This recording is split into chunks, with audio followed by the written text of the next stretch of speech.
So, idea naman po natin ngayon mga katipid tips. So, gagawa po tayo ng kakanin. Ito po ay yung tikoy turon with cheese. So, pangmalakasang extra income po ito. Mas pinadali po natin yung version kung paano po gagawa ng tikoy. Step by step po natin ginawa ito at syempre kung pang negosyo, hindi po mawawala yung pinakang content po natin at idea po kung paano po ito nenegosyohin. Kung paano po ito gagawin, tara, umpisahan na po natin. Pangunahing ingredients po natin, gagamit tayo ng malagkit powders. Kung mas maunti yung gagawain po natin, hatiin lamang po ang ingredients. Iodizer, white sugar, at yung atin pong tubig. So ito, sasabayan lamang po natin ng halo para maiwasan na po yung madaming buo-buo. Kung itatanong nyo kung pwedeng evap milk, so pwede po yun. And then yung last ingredients, vanilla flavor. Para naman may ibang lasa, yung atin pong classic tikoy. Hahaluin lamang po natin ito ng mabuti. Kapag nahalo na po natin ito ng mabuti, kukuha po tayo ng paghuhulmahan po natin. Gagamit ng baking tray na ang size po nito ay 10 by 6.5.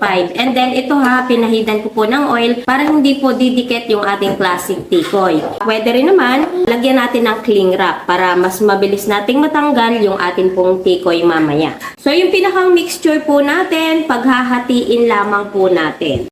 Habang ginagawa na din po natin ito, nagpainit na din po tayo ng tubig sa ating pong steamer. So, isasalang na lamang po natin. Bago po natin isalang, so dahil may kulubot na akong foil dito, kaysa naman matapon lang, i-cover ko na po dito. Pero halimbawa naman po, kung walang foil, pwede naman pong tela yung ilagay po natin sa takip para hindi lang po matuluan ng tubig yung ating pong tikoy.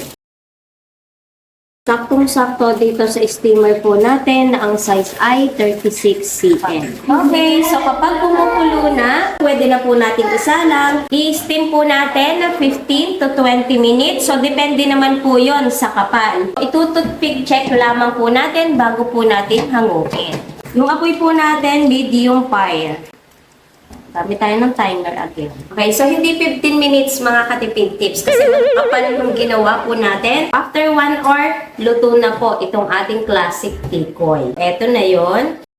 Siyempre, kung mas manipis, mas mabilis po nating maluluto. Depende po yon sa kapal yung lulutuin po natin. Ngayon, hahanguin ko lamang po ito and then magbabalik po tayo kapag malamig na. Okay? So, dahil malamig na po yung ating tikoy, tatanggalin na po natin dito sa ating molder. Gagamit lang po ako nitong matulis na to para mas matanggal natin ang ayo. Dahil nilagyan naman natin ng oil, hindi na siya ganun kadikit. Itong ating baking mat, nilagyan na din natin yan ng kaunting oil para sure lang na hindi didikit yung ating pong tikoy. Ito, pinahidan din natin ng oil. Hatiin natin sa 1/2 inch, tapos hahatiin natin sa gitna. Ang haba po nito ay 3.5 inch, isa. So, yung isang tray, ganun lamang din po yung gagawain po natin. So, dahil okay na slice na natin, ngayon babalutin na po natin at ang size po ay medium size. Gagamit din tayo ng tubig na may cornstarch. So, magdadagdag din yan na para maging crispy pa yung ating pong tikoy turon. Itong ating tikoy, pwede pa po yung humaba. Baba natin lamang po natin yan. Pagkatapos, gagamit tayo dito ng cheese na ang brand po nito ay Daily Queso and then ginayat po natin ng maliliit na tulad po nito. Gagamit tayo ng 2 piraso para kada kagat po natin meron cheese na malalasahan. Ngayon, iroro lamang po natin ng mabuti. Ganun lamang po yung gagawain po natin at magbabalik po tayo. Tapos na po nating balutin lahat. Ngayon ito pwede nating ibenta ng luto. O kaya naman kung hindi naman po agad lulutuin lahat kasi sa dami po nito, pwede po natin itong i-keep sa freezer. At kapag kakainin na natin or ibebenta na po natin, so ito-tow lamang po natin ito. Size na po pala nito, makapal na plastic, Duraflas, 7x10. And then sinisil ko lang siya nito. Na-order ko din naman po ito sa online. So dahil na-isil na po natin, ngayon piprituhin na po natin itong natira. So, kailangan bago po natin ilagay, sobrang init na po ng ating mantika kasi mabilisan lamang po ito. Medyo light brown, okay na po yon. Kasi kapag nagtagal po yan sa mantika, pwede po mangyari, lalabas po yung palaman. Halo-halo lamang natin yan. Tapos ito, pwede natin siyang iprito ng ganito lang. Pwede rin naman na with sugar, parang sa turon. So, depende po sa atin. Okay, so 'di ba? Ganun lang kabilis. Parang 2 minutes lang, okay na siya. So ganito po 'yon. So yun po yung pinaka-tips dito ha, pag lulutuin po natin. Para hindi po tayo ma-hassle.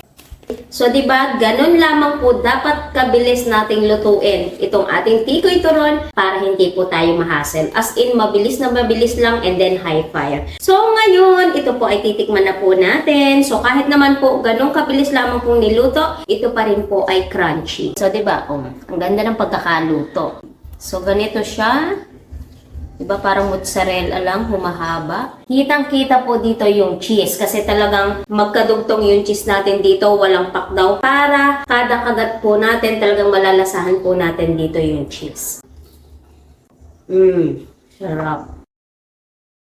Kapag natry nyo itong mga katipid tips, dagdag magiging paborito nyong kakanin. Ang sarap-sarap. So talaga malalasan natin dito yung pagkatikoy. And then yung pinakantamis po nito, saktong-sakto po lamang. May malalasahan tayong tamis at saka anat gawa po ng ating cheese. Kagandahan po dito, kada kagat po natin merong linamnam kasi yung cheese talagang makakagat po natin. Kasi yung cheese is pinagdugtong po natin. Okay? So ganun lamang pong kabilis gawain itong kakanin na tikoy turon. Maganda tong gawin extra income mga katipid tips. Ngayon, ang magiging tanong, magkano po ate tipid tips yung magiging puhunan at bentahan po niyan? So ngayon, mag-costing na po tayo. So yung costing po natin ha, magko-costing pa rin po kayo na sa inyo, iba't iba tayo ng lugar, ngayong taon or next year yung mapanood, so maging iba na po talaga yung pinaka-costing. So kung mas mura, so mas better. So ngayon, pagsasama-samahin na po natin lahat ng ating ingredients. So umpisahan po natin sa kalahating kilo ng powder na malagkit, 60 pesos.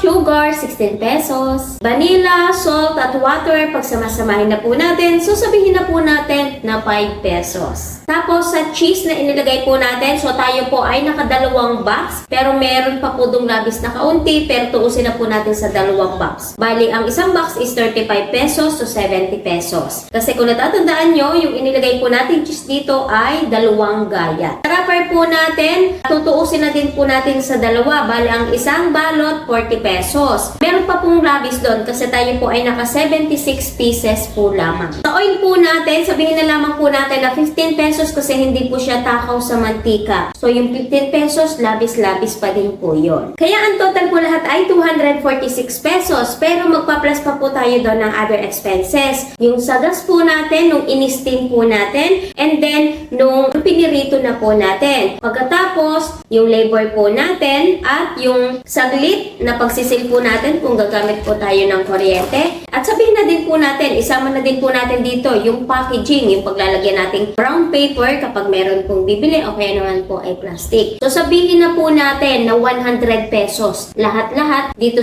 po sa ginawa po nating kalahating kilo. Kaya ang total po lahat ng puhunan, 346 pesos. Ngayon, i-divide po natin sa 76 na nagawa po natin. At ang kalalabasan po nun, 4.55 lamang po ang pinakampuhunan po kada isang piraso. So kung luto, pwede po natin itong ibenta ng 10 pesos. So ang laki na din po na posible po nating tubuin. I-minus po natin yung pinakampuhunan at posible po tayong tumubo ng 5.45 po kada isang piraso. So halimbawa, pinirito po natin to lahat at napaubos po natin, i-times po natin sa 76 at ang kalalabasan po nun, 414 pesos po yung posible po nating tubuin dito sa kalahating ginawa po natin. So para sa akin, saglit lang siyang ibenta mga katipid tips. Basta maging consistent lamang tayo. Kasi di ba halimbawa, tinda po natin sa subdivision katulad po ng ginagawa ko. Para meron lamang po tayong idea. Yung isang pamilya umorder sa atin, 6 na katao. So estimate, bibili na po kaagad ng 6 pieces. So di ba, yung 76 pieces na nagawa po natin, ilang pamilya lamang po yung makakabili po noon. Kaya saglit lamang pong ibenta yung 76 pieces. Tapos 10 pesos each lamang po yung bentahan po natin. So mabilis lamang po itong ibenta basta maging consistent lamang po tayo. So pwede ito nating ibenta tuwing hapon, tuwing merienda. Hindi po imposible nakitain po natin yung ganong halaga. So sana bago po ulit nagtapos yung video po natin, meron po ulit akong naibigay na magandang negosyo idea po sa inyo kahit tayo po ay nasa bahay po lamang at sa mababang puhunan para makapag-umpisa po tayo ng business idea. So kita-kits na lamang po ulit sa ating mga next video. Bye-bye!